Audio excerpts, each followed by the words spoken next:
Good morning friend Priyanka lifestyle आमी प्रियंका नतून आरेकटी ब्लगे सबाइके स्वागत जानाई। सबाई केमन आछो? आशा करछि खूबই ভালো আছো আর তোমাদের ভালোবাসায় আমরাও খুব ভালো আছি।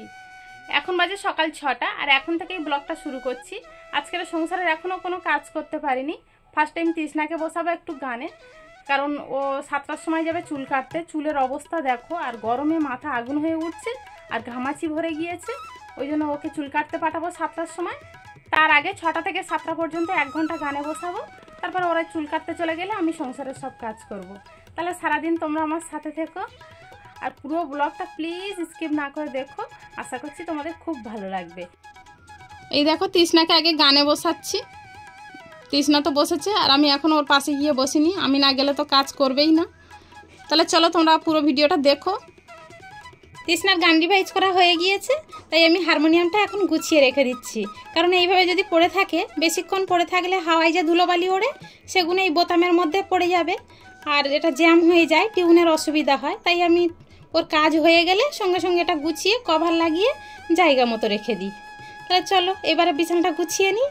তৃষ্ণা তো চলে গিয়েছে চুল কাটতে, এখন বাড়ি কেউ নেই, আমি একা আছি। তাড়াতাড়ি কাজগুলো করে নিতে হবে।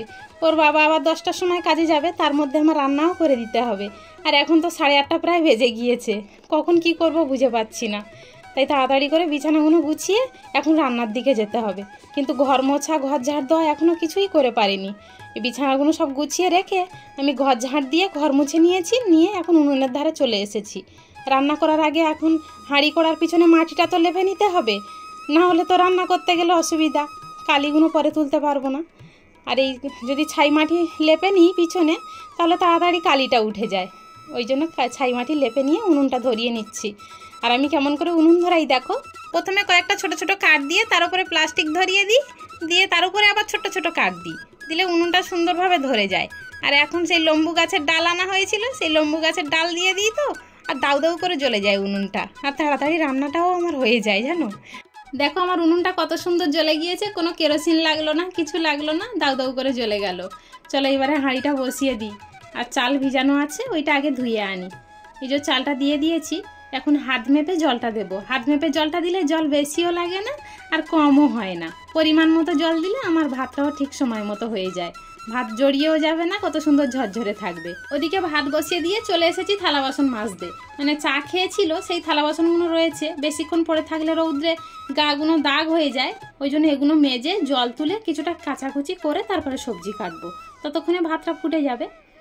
এই কয়েকটা জামা কাপড় বের হয়েছে, মানে প্রতিদিন কীর্তন মাঠে যাওয়া হচ্ছে আর সেই জামা কাপড় রয়ে যাচ্ছে, আর দ্বিতীয় দিন পরা হচ্ছে না। আর তৃষ্ণার বাবা কাজে যায়, সেই কাজের জামা কাপড়গুলো প্রতিদিন দিয়ে দেয়, কারণ এখন গরমের সময় একদিনের জামা দ্বিতীয় দিন আর পরা যায় না। তাই প্রতিদিন একটুখানি করে সার্ফ দিয়ে সার্ফ জলে ধুয়ে তাই রৌদ্রে শুকিয়ে আবার জায়গা মতো গুছিয়ে রেখে দিই। যার যখন যেটা প্রয়োজন পড়ে সে তখন সেটা নিয়ে পরে নেয়। আর গরমের সময় একটু পরিষ্কার জিনিস পরতে বেশ ভালো লাগে, তাই না?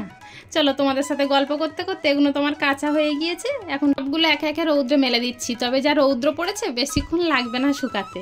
এদিকে এসে আমি রান্নাটাও সেরে নিয়েছি, সেটা তোমাদের দেখাতে পারিনি। এত তাড়াতাড়ি করে দেখানো যায় তোমরা বলো? আর একে কাঠের উনুনে রান্না, গ্যাসে হলে সমস্যা থাকে না। আর রান্নার শেষে উনুনে গনগনে আগুন ছিল, সেই আগুনে দিয়েছি 3টে আম পোড়া আর একটা আলু পোড়া। আলু পোড়া দিয়ে সকালের ভাতটা খাবো, আর আম পোড়া দিয়ে আমের শরবত বানাবো। গরমের সময় আম পোড়া আমের শরবত ভীষণ ভালো লাগে। তোমরা কে কে আম শরবত খেতে ভালোবাসো অবশ্যই একটু কমেন্টে জানিও। আচ্ছা আমি তো এত ভিডিও দিই, তোমরা কেন একটা কমেন্ট করো না? আমার ভিডিও কি ভালো লাগে না? তোমরা যদি আমার একটু সাপোর্ট না করো আমি কোনোদিনও এগিয়ে যেতে পারবো বলো? আচ্ছা তোমরা একটা কথা ভেবে দেখেছো, তোমাদের একটা সাবস্ক্রাইবারে যদি আমি একটু এগিয়ে যাই, আমি এত গরিব ফ্যামিলি থেকে যদি একটু উঠে দাঁড়াই, তাহলে তোমরা কি খুশি হবে না বলো? তো যাই হোক, তোমাদের সাথে গল্প করতে করতে এদিকে আমটাও ছাড়িয়ে নিয়েছি, পোড়া আলুটাও ছাড়িয়ে ভালো করে ধুয়ে নিয়ে চলো এবারে ঘরে যাই। এটা আবার মাখতে হবে তো, আর ভালো করে পরিষ্কার করে নিয়েছি। দেখো আটিগুলো রয়েছে, আটিগুলো এখন ফেলবো না, পরে যখন শরবত বানাবো তখন আটিগুলো ফেলে দেবো। আর এখন আলুটা মেখে নিচ্ছি। আর আলু মাখার জন্য একটু পেঁয়াজ কুচিয়ে নিয়েছি আর একটা কাঁচা লঙ্কা নিয়েছি। ছোটোবেলায় খুব আলু পোড়া খেয়েছি জানো, যখন মা দিদিমারা ধান সিদ্ধ করতো ওই উনানের মধ্যে আলু দিয়ে দিতাম, আর তখনকার আলুর একটা টেস্ট আলাদা ছিল। এখনও তো আলুর কোনো স্বাদই পাওয়া যায় না। তাহলে চলো ভিডিওটা এই পর্যন্তই রাখছি, দেখা হচ্ছে আবার কাল। ততক্ষণ পর্যন্ত সবাই ভালো থেকো, সুস্থ থেকো, টাটা।